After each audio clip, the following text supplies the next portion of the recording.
বন্ধুরা ফাইনালি আমার হুবু বউ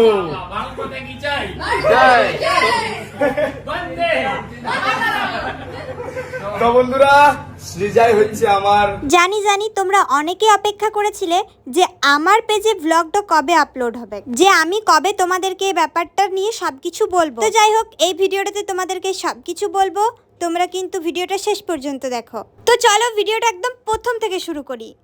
তো হ্যালো গাইস, কেমন আছো তোমরা সবাই? আশা করছি অনেক ভালো আছো, আর আমি তো অনেক ভালো আছি। আর আমাদের দুজনকে একসাথে ব্লগ করতে দেখে মানে তোমরা তো জানোই সব কিছু, আর বলতে লাগবে না কোনো কিছুই। যাই হোক, আমার একটু লজ্জা লাগছে। ফার্স্ট টাইম আমরা দুজন এরকমভাবে ব্লগ করছি, বলো একসাথে। মানে আমি তো এরকমভাবে কখনো করিনি, আমার লজ্জা লাগছে। যাই হোক, তো আমি খুবই দুঃখিত যে তোমাদের সাথে এত বড় কারণ আমি শেয়ার করতে পারি নাই, যেহেতু সব কিছুই শেয়ার করি। আর সেটা বড় কথা নয়, তোমরা এতদিনে তো সব কিছু জেনেই গেছো। শুধুমাত্র ওর ব্লগের জন্যেই আমি কোনো কিছু শেয়ার করি নাই, নাহলে তোমরা তো সব কিছু জেনেই গেছো, তখন আর ভিডিওটা দেখতে মজা লাগতো না, বলো? হ্যাঁ। যাই হোক, তো তোমরা যদি ওই ভিডিওটা না দেখে থাকো তাহলে ওর ইউটিউব চ্যানেল জিতেন গড়াই ব্লগসে গিয়ে দেখে নাও, ঠিক আছে? ওই ফেস রিভিলের ব্লগটা, তাই তো? তো বন্ধুরা আর আজকে দুজন মিলে আমরা ভিডিও স্টার্ট করছি, আর আমি এত সুন্দরভাবে সেজেছি কেন বলো তো? আজকে হচ্ছে আমার প্রিয় মানুষটার জন্মদিন, আর আজকে হচ্ছে আমরা পুজো দিতে যাবো, বলো? হ্যাঁ, মায়ের মন্দির মহতোড়, ঠিক আছে চলো কালী মন্দির পুজো দিতে যাবো। আর ব্লগটা শুরু করছি, এই যে দেখো, সেই লেভেলের জায়গা থেকে। চলো আর বেশি দেরি করবো না, যাই পুজো দিতে, নাহলে অনেক ভিড় হয়ে যাবে। এমনিতেই তো আজকে মঙ্গলবার না? হ্যাঁ, ভাই বললো মা বাগড়াই চণ্ডীর মন্দিরে আমরা দুজনে ব্লগটা শুরু করলাম, ফার্স্ট ব্লগ আমাদের, ঠিক আছে? যাই হোক, তারপর কিন্তু আমরা মা বাগড়াই চণ্ডীর মন্দির থেকে বেরোই পড়ে চলে গেছিলাম মৌতোড় কালী মন্দির। আর সেখানে পৌঁছানোর পর আমরা চলে এসেছিলাম পুজোর জিনিসপত্র কেনার জন্য একটা দোকানে, আর সেখান থেকে পুজোর জিনিসপত্র কিনে নিয়েছিলাম। আর সেদিন কিন্তু আমি আর তোমাদের দাদা ভাই একা যাই নাই, আমাদের সাথে ছিল রাখি আর আনন্দ। আমরা চারজন মিলেই গেছিলাম সেদিন কালী মন্দিরে পুজো দিতে। আর আমরা যেদিন পুজো দিতে গেছিলাম সেদিন কিন্তু মঙ্গলবার ছিল, সেই কারণে মন্দিরের ভিড়টা কিন্তু তোমরা দেখতেই পেছো। আর এত ভিড়ের মধ্যেও আমরা কিন্তু লাইনের মধ্যে দাঁড়াই পড়েছিল, আর লাইন মানে লাইন, অনেক লম্বা লাইন ছিল। আর লাইনে দাঁড়ানোর পরে একজন এসেছিল আমাদেরকে তিলক দেওয়ার জন্য, তার কাছ থেকে আমরা তিলকও নিয়ে নিয়েছিলাম। আর লাইনে দাঁড়িয়ে দাঁড়িয়ে আমি তোমাদের দাদা ভাইকে বলছিলাম, দেখো তোমার কারণে এত দেরি হলো, এত লম্বা লাইনে দাঁড়ানোর পর আমাদের পুজো দিতে হয়তো সন্ধ্যা হয়ে যাবে, কিন্তু তোমাদের দাদাভাই বলল কিছুক্ষণ অপেক্ষা করো, দেখবে আমাদের পুজো দেওয়া ঠিক হয়ে যাবে। আর তোমাদের দাদাভাই যেমন বলল ঠিক তেমনই হলো।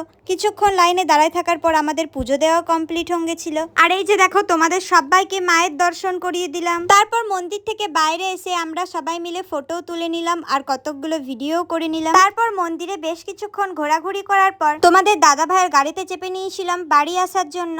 আর আস্তে আস্তে রাস্তায় তোমাদের দাদা ভাই বলছে, এই যে দেখো, এটা হচ্ছে পুরুলিয়ার ফেমাস ভাবরা ভাজা। আমি আগে নাম শুনেছিলাম তোমাদের দাদা ভাইয়ের মুখে, কিন্তু কোনোদিন দেখি নাই। তাই তোমাদের দাদা ভাই বাড়ি আসার পথে একটা দোকানে গাড়িটা দাঁড় করিয়ে পরে আমাকে একটা ভাবরা ভাজা কিনে দিয়েছিল।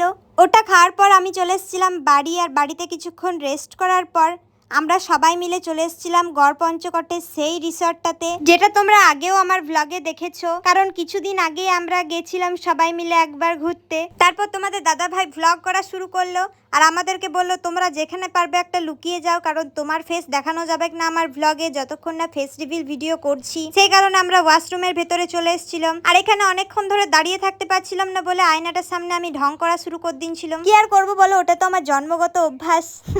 আর ঢং করতে করতেই তোমাদের দাদা ভাই আমাকে ডাক দিল, কারণ তখন তোমাদের দাদা ভাইয়ের ব্লগ করা শেষ হয়ে গেছিল। আর যাওয়ার পরে আমি ওকে বললাম, তোমার ভিডিওটা তো হয়ে গেছে, বাট আমার ভিডিওটা তো হচ্ছে না। তখন তোমাদের দাদা ভাই বললো, তুমি কুড়ে বেটো, তুমি ভিডিও করবে না, আর আমি তো কুড়ে লই তোমার মতন। দিয়ে আমি ওকে বললাম, ঠিক আছে, এবার আমি সব ক্লিপ নেবো, একটাও মিস করব না। তাই তোমাদের দাদা ভাই ওর মতো ঘুরছিল, আর আমি আমার মতন ভিডিও করছিলাম। তারপর ঘুরতে ঘুরতে আর ভিডিও করতে করতে একটা এত সুন্দর জায়গায় চলে এসেছিলাম, কি আর বলবো তোমাদেরকে। এই যে দেখো স্বয়ং মহাদেবের কাছে চলে এসেছিলাম। তারপর ওইখানে কিছুক্ষণ থাকার পর আমরা অন্য সাইডে চলে এসেছিলাম। সেদিন কিন্তু আমরা দুপুরে খাওয়া দাওয়া করার পরেই বাড়ি থেকে বেরোচ্ছিলাম, যাতে আমরা যে পরেই সুইমিং পুলে অনেক এনজয় করতে পারি। কিন্তু গাড়িতে যেতে যেতে রাস্তা ভুল হয়ে যাওয়ার কারণে আমাদের ওই রিসর্টটাতে পৌঁছতে অনেকটাই লেট হয়ে গেছিল। যতই লেট হোক, আমরা যখন ভেবে গেছি যে সুইমিং পুলে সবাই মিলে এনজয় করব তো করবই।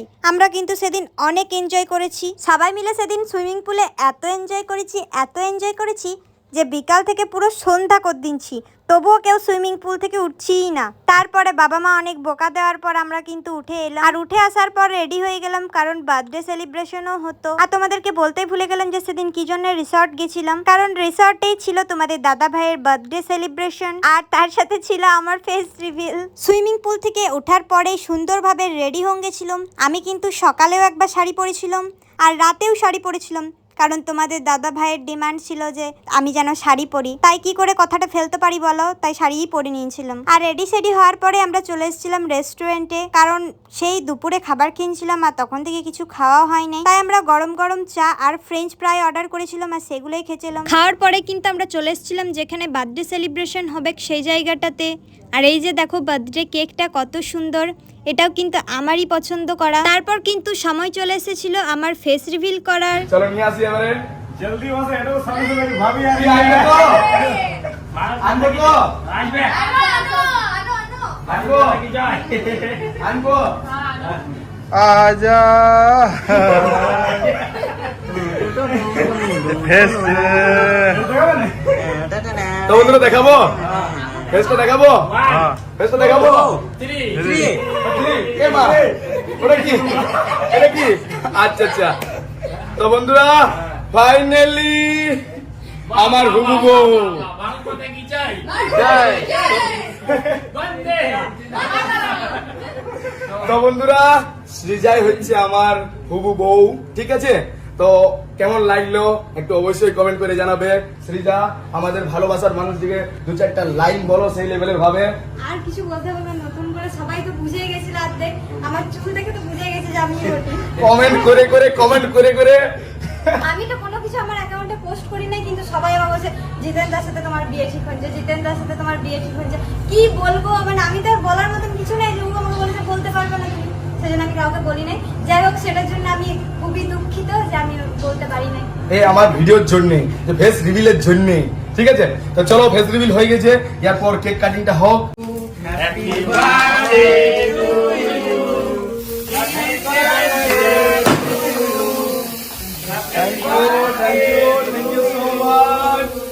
তারপর কেক কাটিং হওয়ার পরে কিন্তু প্রথমেই বাবা মাকে খাইয়ে দিয়েছিল, তারপরে কিন্তু আমাদেরকে সবাইকে এক এক করে খাওয়াচ্ছিল। যাই হোক, এবার আশা করি তোমাদের আর কোনো কিছু নিয়ে ডাউট থাকবে না, কারণ আমি তো সমস্ত কিছুই ক্লিয়ার করে দিলাম। এমনিতেও তো বেশিরভাগ মানুষ জেনেই গেছিলে যে মেয়েটা আমিই ছিলাম, আর কিছু মানুষ বাকি ছিল যারা বুঝতে পারছিল না যে আসলে মেয়েটা কে, কারণ আমি কোনো কিছু পোস্ট করি নাই সেই কারণে। যাই হোক, তো আজকের পর থেকে আশা করি আর কোনো রকম কোনো কিছু ডাউট থাকবে না। কেক খাওয়া হওয়ার পর কিন্তু এদের দুজনের এখনো ফটো তোলা কমপ্লিট হয় নাই। শুভম রাখিকে ফটো তুলে দিয়েছিল আর রাখি পোজ দিয়ে বসেছিল।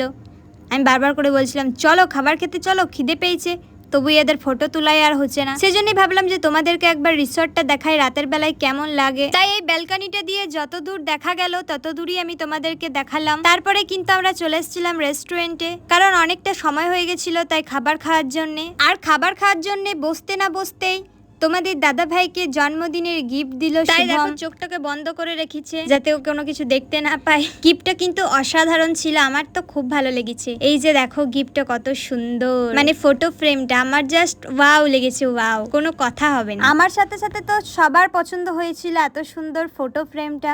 আর তোমাদের দাদা ভাইয়ের রিয়াকশনটা দেখতেই পাচ্ছ যে কত ভালো লেগেছে আর কি। খাওয়া দাওয়া কমপ্লিট করার পরে ওই রিসর্টটাতে যে টোটোর মতো দেখতে একটা গাড়ি ছিল না, ওই গাড়িটাতে চেপে আমরা রাতের বেলা পুরো রিসর্টটাকে ঘুরে ঘুরে দেখছিলাম যে কেমন লাগে দেখতে। যাই হোক, তো ব্লগটা এখানেই শেষ করছি। তোমরা সবাই ভালো থেকো, সুস্থ থেকো, আবার দেখা হবে নতুন কোনো ব্লগের সাথে। টাটা।